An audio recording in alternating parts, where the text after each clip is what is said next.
I accidentally walked in on my Lakota roommate bathing. What I saw was nothing like I expected. Talha had always thought college life in the city would be boring. Classes were long, cafeterias smelled strange, and the dorm hallways always seemed to echo with voices that didn't belong. But when he met his roommate, Ahyoka, everything began to change. Ahyoka was quiet, calm, and always seemed to have a small smile that made him seem untouchable. There was something about him, though, that Talha couldn't put his finger on. Ahyoka wasn't just a normal student. He carried himself with a kind of steady confidence that was unusual. When others stumbled under pressure, he stayed calm. When someone argued, he spoke softly, but everyone listened. Talha admired him, but also felt a strange distance. Ahyoka didn't share much about himself. And he rarely talked about family, past, or even hobbies. It made Talha curious, but he didn't want to push too hard. One evening, Talha returned from the library later than usual. The sun had already set, and the dorm was quiet. As he approached his room, he heard something strange from inside. At first, it was just a low hum, like someone was moving rhythmically. Curiosity got the better of him. He opened the door slowly. Ahyoka was there, but not doing what Talha expected. He was practicing martial movements in the small dorm room. His arms and legs moved in perfect precision, almost like a dance.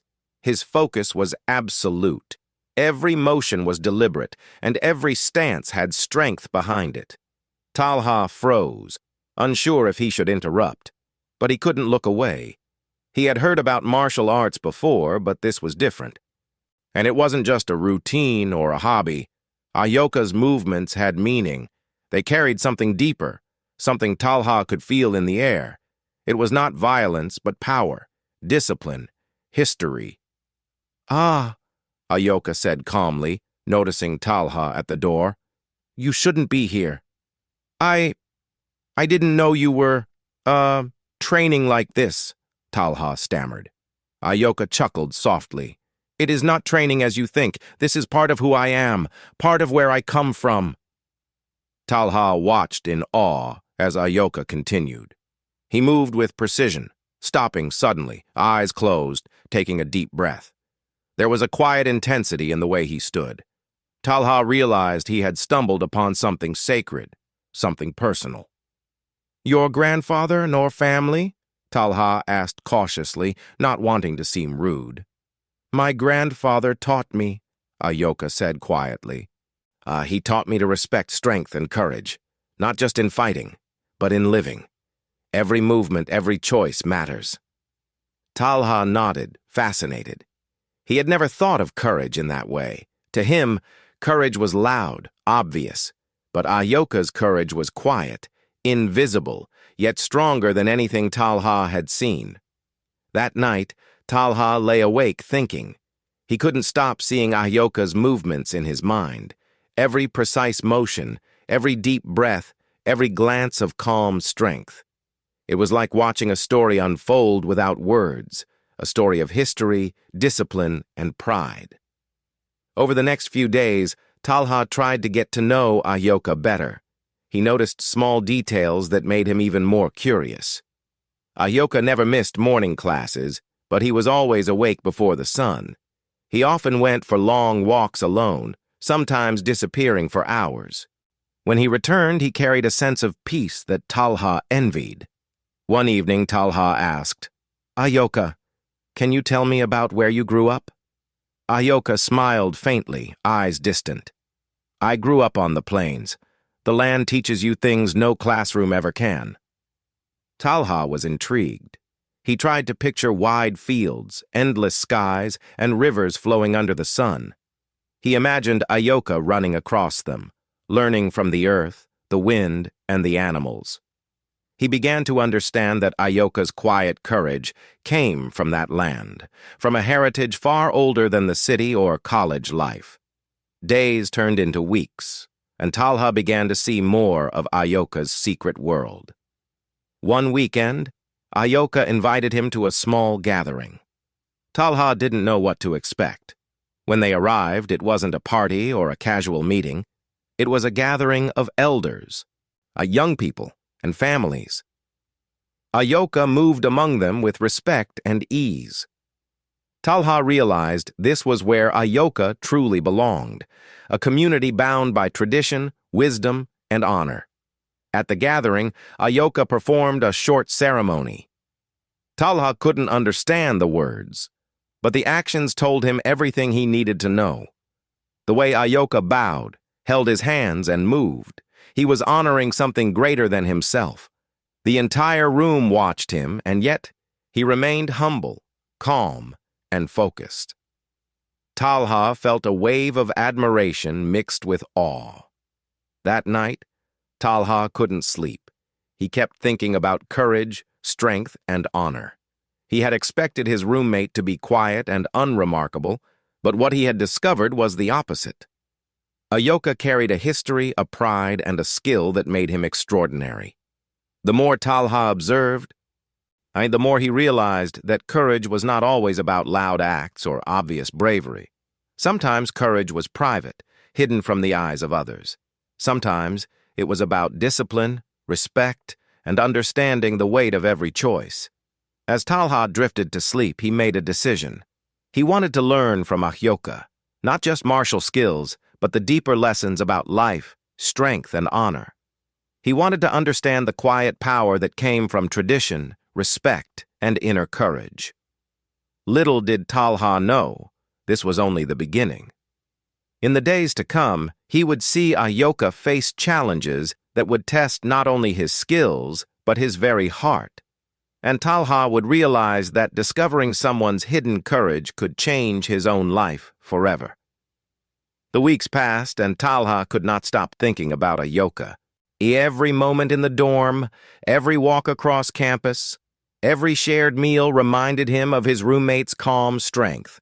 He realized that he had never met anyone like Ahyoka, someone whose courage was quiet yet so powerful it seemed to touch everything around him. One Saturday morning, Ahyoka woke Talha before dawn. "Come," he said softly. "I will show you something." Talha, half asleep, followed without asking. They walked across the quiet city streets, leaving the dorm behind. Eventually, the buildings disappeared, replaced by empty fields and patches of trees. Talha's curiosity grew with every step. Where were they going? Finally, they reached a small clearing. The sky was painted with soft colors of morning. Ahyoka stopped and turned to Talha. "The land teaches us courage," he said, "but to learn, you must listen." Talha looked around, and it was peaceful. Almost too peaceful. "Listen to what?" he asked. Ahyoka smiled faintly. "Listen to everything. The wind, the birds, the earth beneath your feet.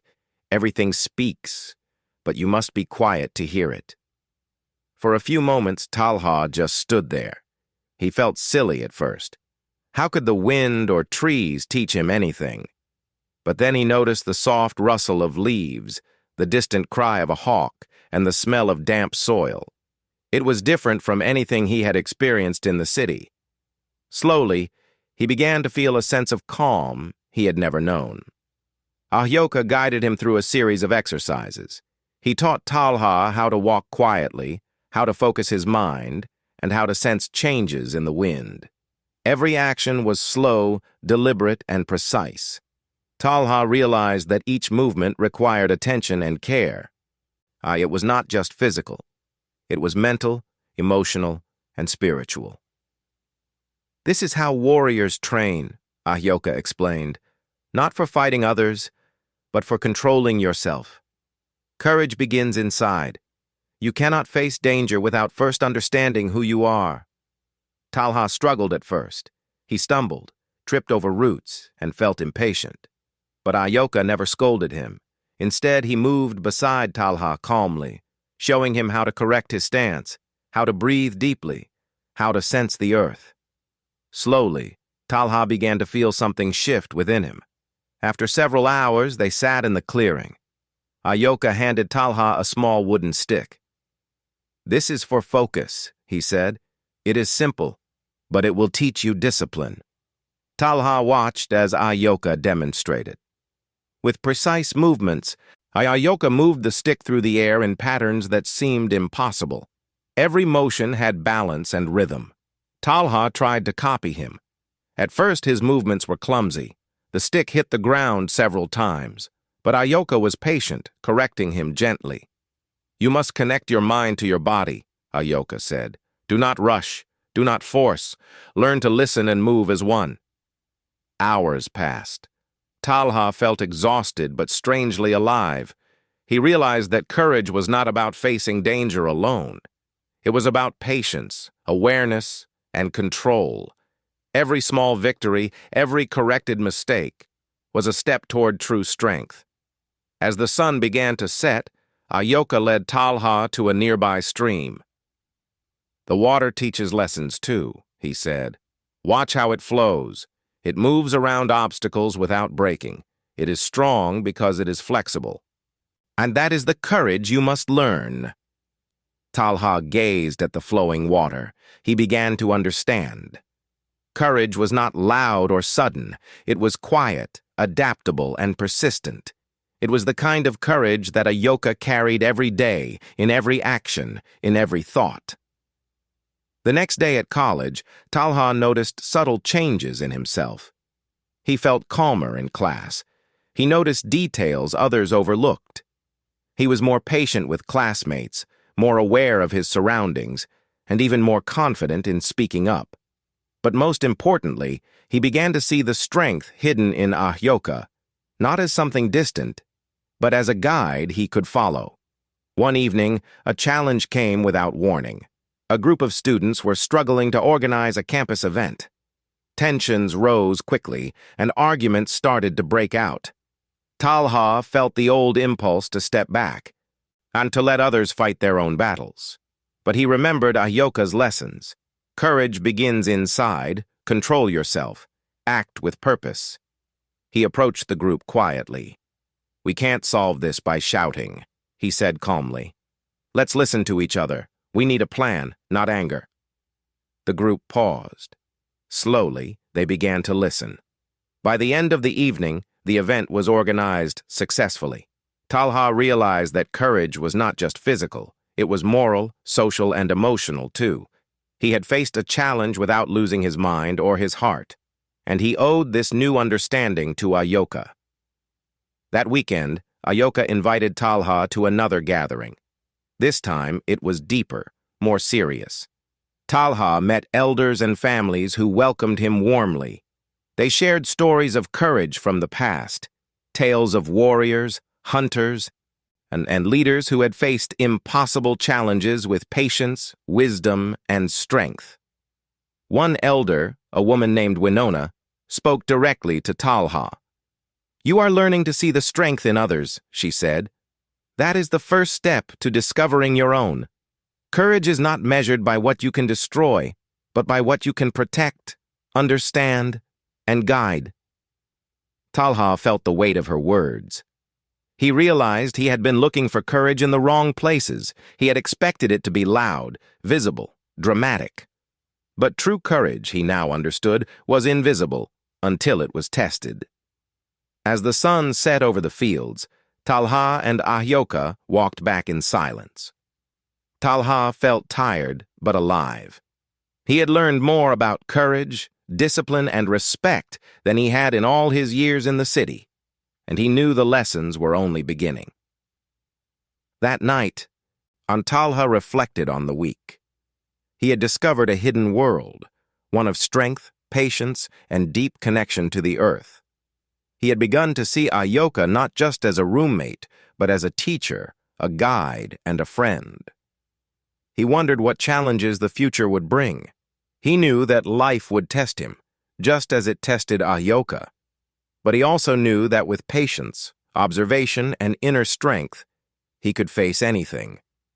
And so, Part 2 ended with Talha stepping into a new understanding of courage. The city around him was unchanged, but Talha himself had changed. He had discovered that real courage was quiet, hidden, and patient, and that it could be learned, shared, and lived every day. The city was unusually quiet that Saturday morning.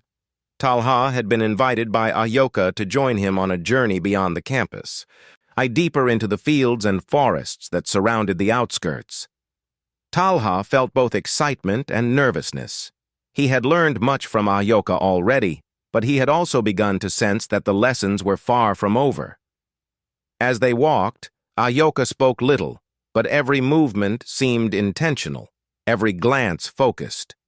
Talha tried to keep up, but the path was uneven, and the air carried a chill that made him shiver.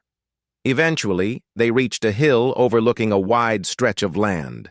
The sun reflected on the grasses, making them seem golden, almost alive. Ahyoka stopped and turned to Talha. "Today you will learn what it means to face fear," Ahyoka said calmly. "It is one thing to see courage. It is another to act when it is needed." Talha felt his heart quicken.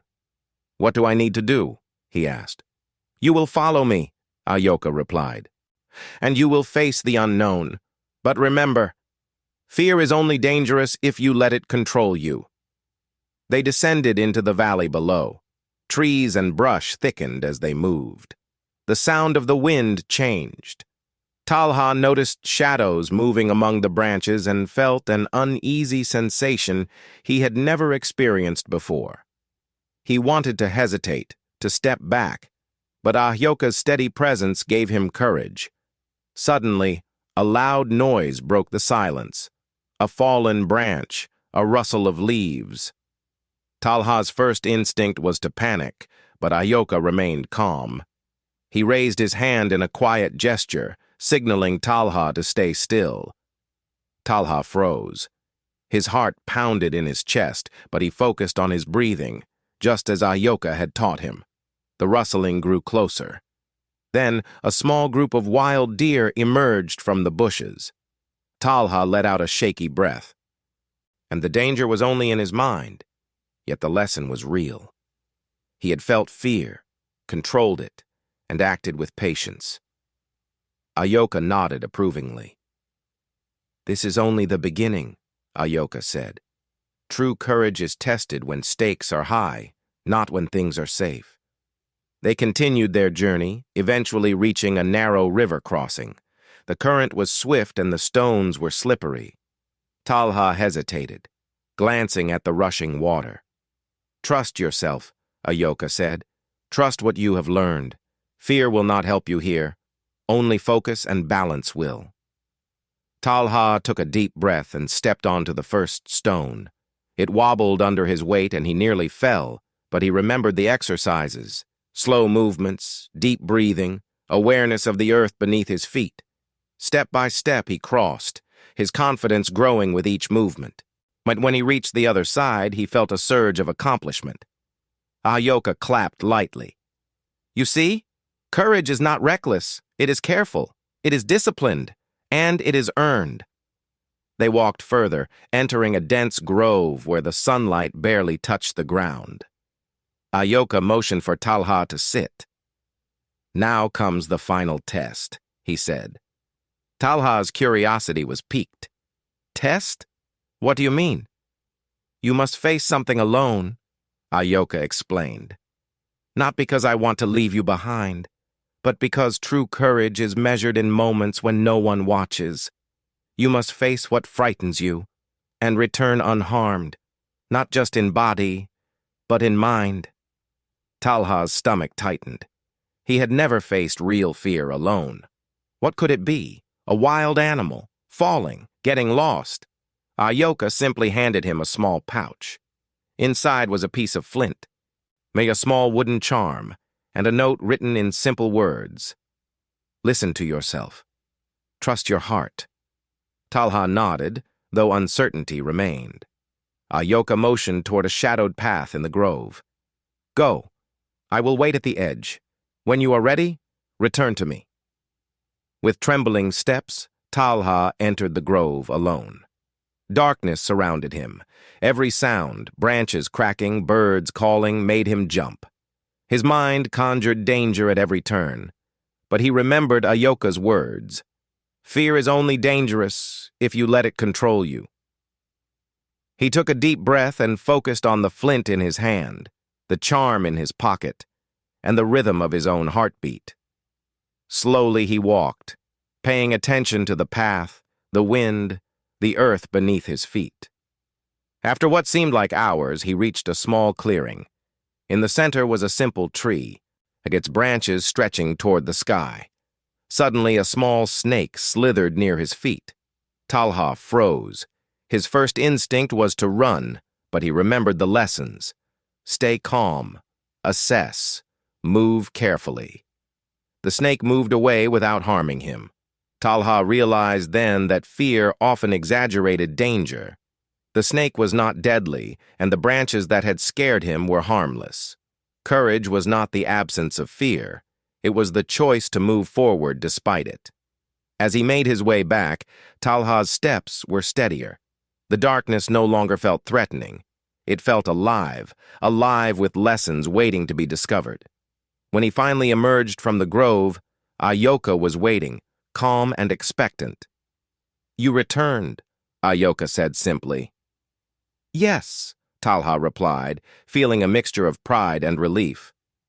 I understand now. Courage isn't about fighting others. It's about understanding yourself, controlling your fear, and choosing to act anyway." Ayoka smiled faintly. "Exactly. Today you faced the unknown. You trusted yourself. That is the beginning of true strength." As they walked back toward the city, Talha felt different. The familiar streets, the campus buildings, even the dorm room seemed smaller, less intimidating. The world hadn't changed, but he had. He had discovered a hidden part of himself, a part that could remain calm in danger, thoughtful in challenge, and courageous when needed. Over the next few weeks, Talha continued to practice what he had learned. He joined Ayoka on early morning walks, helped others calmly when problems arose, and approached his studies with focus and discipline. Every small action reminded him of the lessons from the grove and the river, from the wind and the earth. One evening, Talha sat by his window, watching the city lights flicker. He thought about the deer, the river, and the snake. He realized that courage was everywhere, hidden in the small choices, in moments of patience, in acts of awareness, and he understood something deeper. Learning courage from someone like Ayoka wasn't just about skill or bravery. It was about trust, respect, and the willingness to grow. The next day, Ayoka came into the room with a quiet smile. "You have changed," he said. "I see it. You are calmer, stronger, and more aware. But the path is long.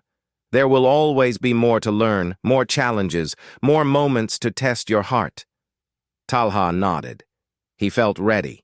He had discovered courage within himself, and he knew that no matter what lay ahead, he would face it with the lessons he had learned. As the sun set, Talha and Ayoka sat quietly, listening to the wind and the distant city sounds. Talha thought about the journey so far, the quiet mornings, the flowing river, the grove of shadows, the moments of fear, and the moments of triumph. He realized that true courage was not just something he observed in Ayoka. It was something he now carried within himself. And for the first time, Talha understood that this journey was only the beginning. The hidden courage he had discovered in his roommate, and now in himself, would guide him through life's challenges, teaching him patience, strength, and the quiet power of knowing who he truly was. The days had grown warmer as spring approached. Talha felt a new sense of calm and purpose, but he knew that true courage was not something one could claim. It had to be proven, tested, and lived. Ayoka had said it often. The path of honor is long, and the journey never ends. One morning, Ayoka came to Talha with a quiet smile. "Today you will face a challenge that combines everything you have learned. Not only your courage, but your wisdom, patience, and respect for life will be tested." Talha's heart beat faster. He had faced fear before, he had learned patience and focus, but he sensed that this trial would be different. Ahyoka handed him a small wooden staff, smooth and light in his hands. "Use this," he said. "It is a tool, not a weapon. Remember, strength is in balance, not in force." They walked together through the fields, past the river, and toward a distant hill. Talha noticed that the wind seemed stronger here, and carrying the scent of pine and earth. Birds circled overhead, their calls echoing in the morning air. Everything felt alive, and yet a tension hung in the landscape, as if the land itself was aware of the coming challenge. At the foot of the hill, they encountered a large area filled with obstacles: fallen trees, uneven rocks, and patches of thick brush. Ahyoka stopped.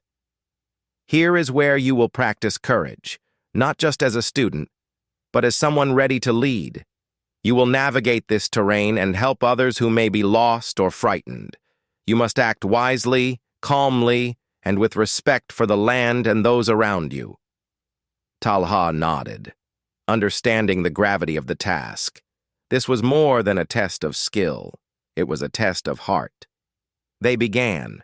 Ahyoka demonstrated how to move carefully through the obstacles, teaching Talha to watch the ground, listen to the wind, and sense the space around him. Talha followed, slowly at first, then with increasing confidence. Every step was deliberate. Every decision mattered. Suddenly, a loud shout echoed from the distance. Talha froze. He turned to see a small group of younger students who had been hiking in the area. They had lost their way and were panicking. Their fear was obvious. One of them had fallen and scraped his knee. Another was crying. Talha felt a surge of anxiety, but he remembered the lessons Ahyoka had taught him: patience, courage, focus, and understanding. He stepped forward calmly. "Stay together," he said, his voice steady.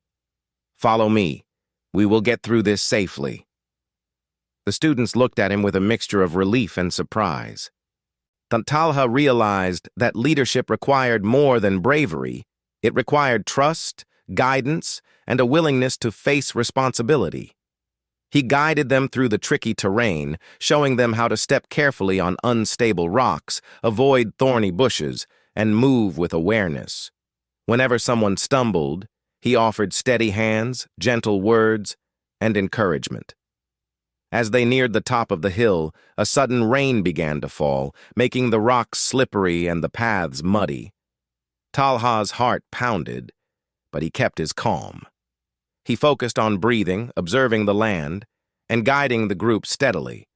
One student hesitated at the edge of a small cliff. "I can't do it," the student said, fear evident in their eyes. "You can," Talha replied softly. "Take it one step at a time. Trust yourself. I will be here with you."